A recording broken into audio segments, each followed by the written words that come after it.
What's Japan's counter to helicopters? Jets?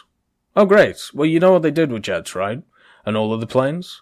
They massively increased the SP cost because they had to wedge in helicopters being used into the game. When the helicopters were released on the dev server and also the first maybe few weeks of the update coming out where the helicopters came, they were annihilated by jets. They were annihilated by prop planes. And good, they should be. But instead what has happened they have forced helicopters to be a mechanic in the game, especially in ground forces, by artificially changing the SP costs of helicopters and other planes. They've made planes incredibly expensive compared to helicopters, and that is why the balance is a little bit, all over the place right now.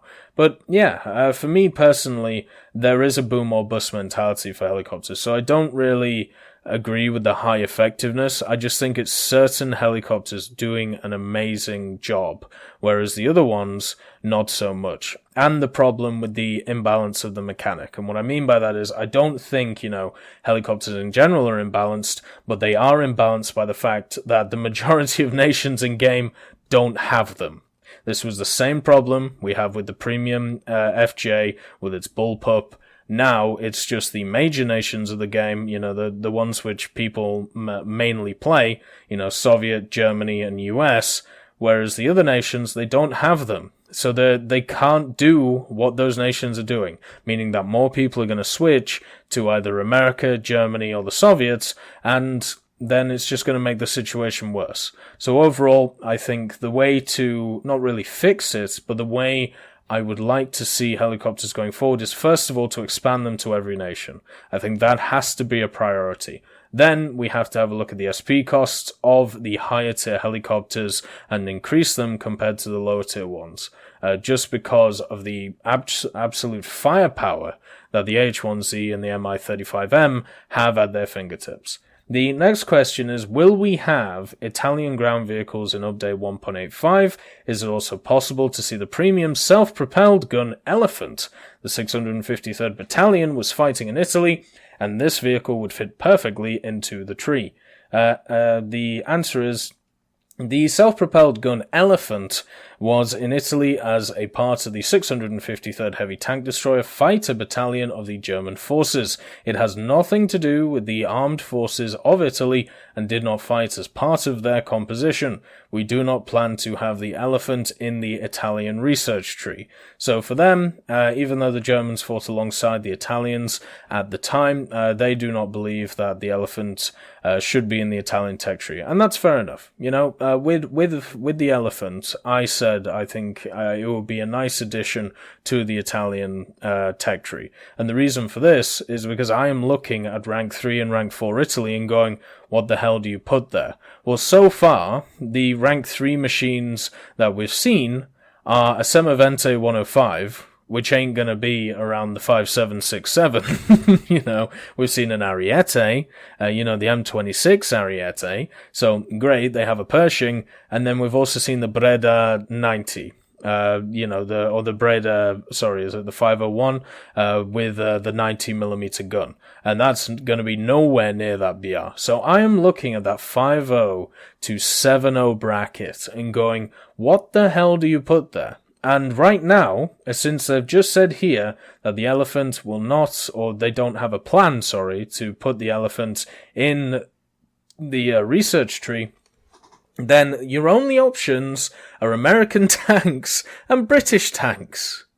That's it, right? If you are sitting in the belief that since, Germany fought alongside Italy, and also, Germany technically invaded Italy as well, in 1943, if you have that idea and don't believe, they fought alongside each other with similar equipment, then the only thing you have is American and British tanks.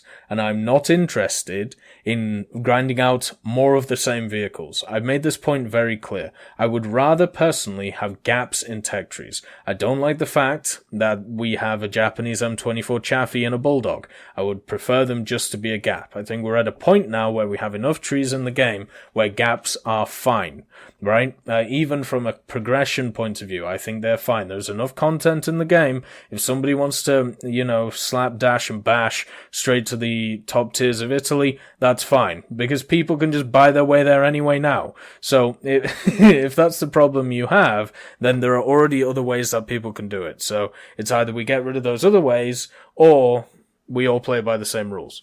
Now, with that said, if you want to know about the Elephant, because I do hope it does come to the game one day, this is the Elephant. So, a lot of people will look at it and think, well, this is just a Ferdinand. Well, kind of. The Ferdinand, obviously, after the Battle of Kursk, was seen to have a few issues. Mainly that its transmission wasn't the best, it was very prone to setting on fire, going up little inclines, and also it was realized that without infantry support, it couldn't protect itself from infantry. Remember, the Ferdinand did not have a machine gun on it. So what they did was they rethought it, what are we going to do with this Porsche chassis? What are we going to do with this big gun that we've created and this big heavy tank destroyer? Well, let's try and improve it. So they added a ball-mounted MG34. You can see it right here in the hull-mounted position right here. And then they also added in a commander's cupola, which you see here. And also they added Zimmerit paste to it. Now, Zimmerit paste is an interesting thing. We'll get into it in a second. But yeah, so those were the main improvements. This is actually a knocked out one in Italy, showing that they did fight in Italy. I hope that this does come to the game, and if it has to come to the game in the German tree, which makes sense, then that's fine as well. Another thing, just to add on to the point, is they said that Italy would kind of be the tree, at least when they were talking about the air, that it would be kind of the place where lesser Axis, either machines or nations, would have their vehicles, which is why we have stuff like the IR-81C there, which it doesn't really make sense to put in the Italian tree, but it's there anyway. I wonder if this is also going to be expanded in the ground forces section. I hope so. I would like to see a Stug 4 in game, whether it's in the German tree or the Italian tree. At this moment, I would prefer it in the German tree, but if it comes into the Italian tree, fair enough. I'm still happy that it's there, as long as there isn't a direct copy in the German tree. And then when it comes to the Elephant, same thing.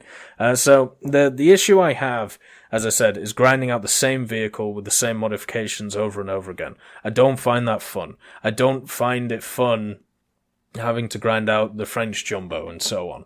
But anyway, what is Zimmerit paste? Well, Zimmerit paste is, you may see on a lot of German vehicles, they have these kind of interesting lines on them, or grooves, maybe a way to put it. If you've ever been up close to a vehicle, you can see in this picture here, right?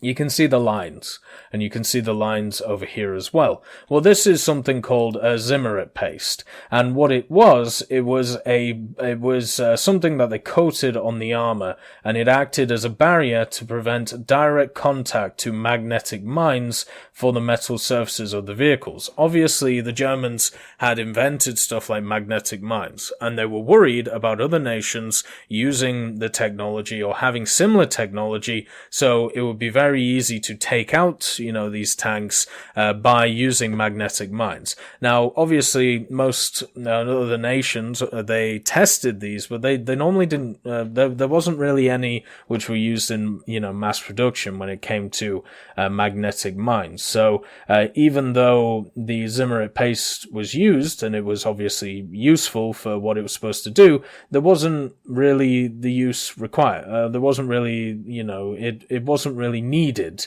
even though it obviously worked. So it's a nice little thing. It makes the German vehicles stand out with their grooves, and it's something interesting to talk about.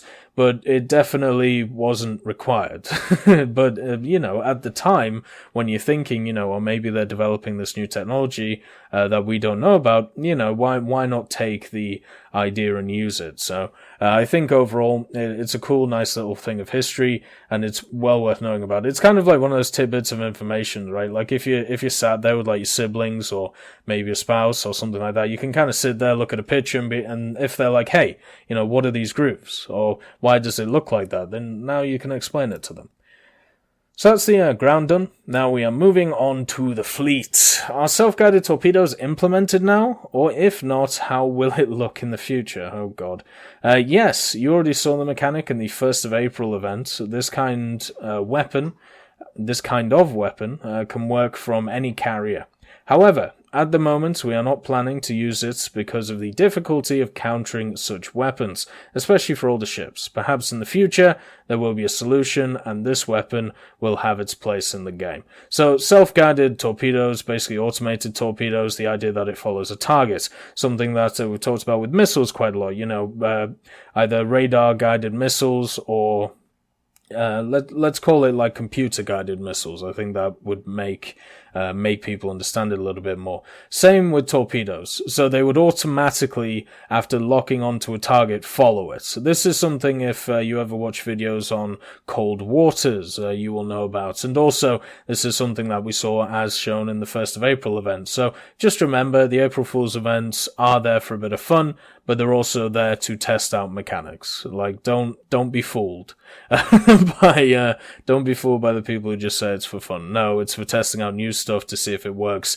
in a public environment. So yes, they obviously have the mechanic in game, and they're probably, if we further expand in the ranks for, naval combat, I'm sure we'll start seeing stuff like it. For me personally, the problem I have with them is the same issue I had with stuff like ATGMs when they first came out. ATGMs, when they first came out, did not have a counter.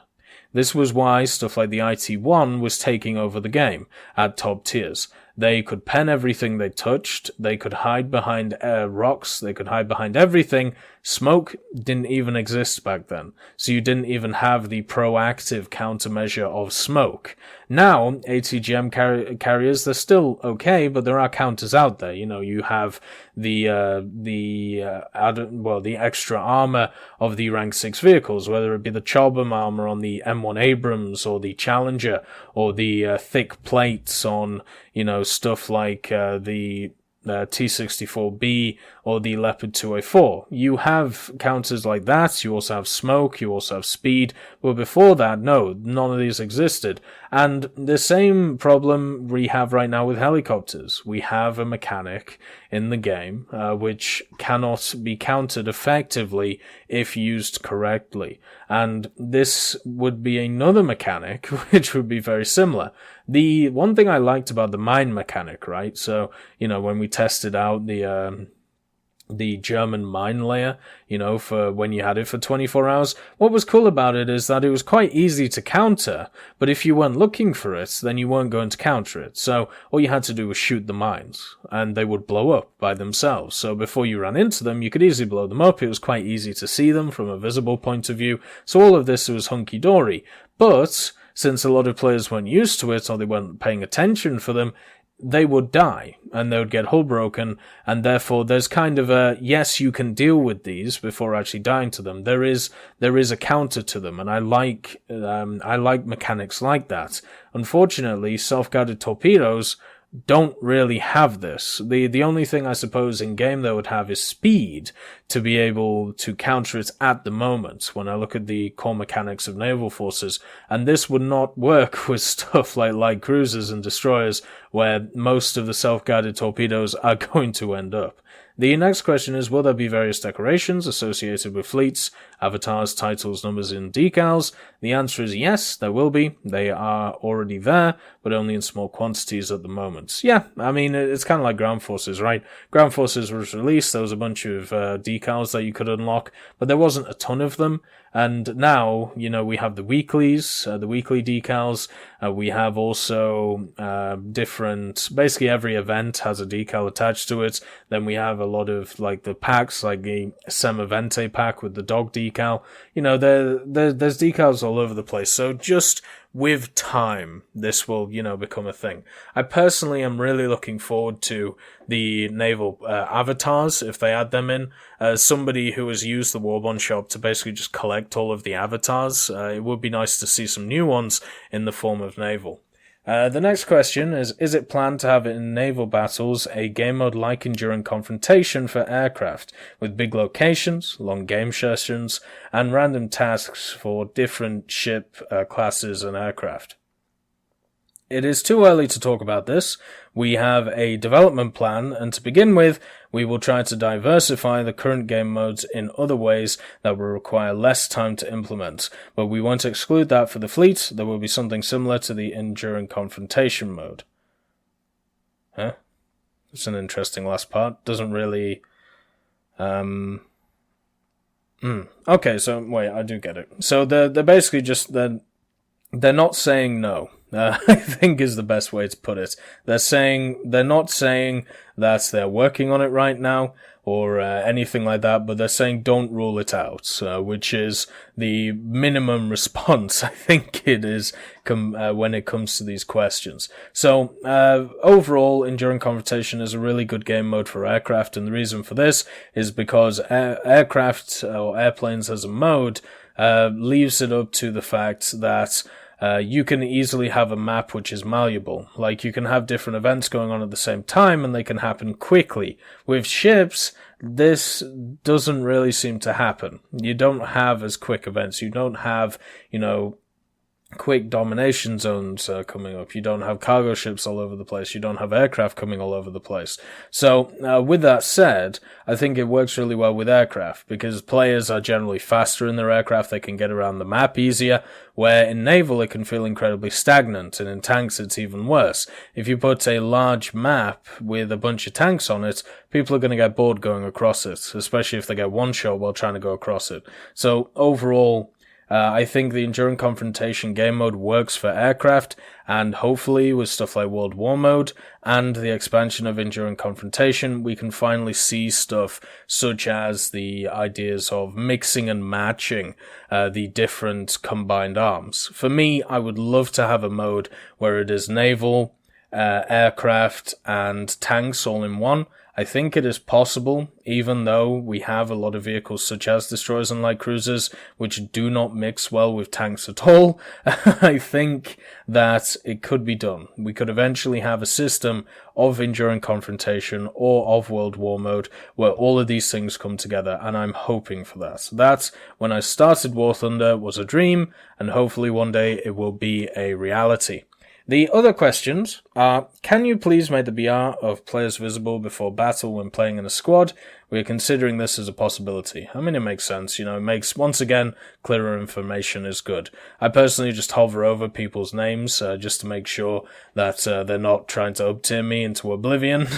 But, you know, it would be nice to have, you know, some visibility on that.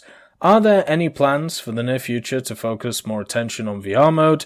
There are some shortcomings that players on the .com forum, probably means warthunder.com forum, constantly remind others of, for example, the lack of mouse cursor on the map view of a battle. We are commonly working on fixing bugs in VR mode, just as we do for other subsystems of the game. So yeah, there you go. They will get round to it, I think is the best way of putting it. For me personally, I haven't really dabbled in the VR mode side of War Thunder. I've only watched a few videos. It looks really interesting. I hope it keeps developing, and I'm sure it will. And yeah, I mean, it is how it is. It doesn't seem like a huge part of the game, because to be honest, for me, when I look at VR, it seems quite expensive, still for a lot of people. So maybe in a year or two's time, it will become more of a large part of the game.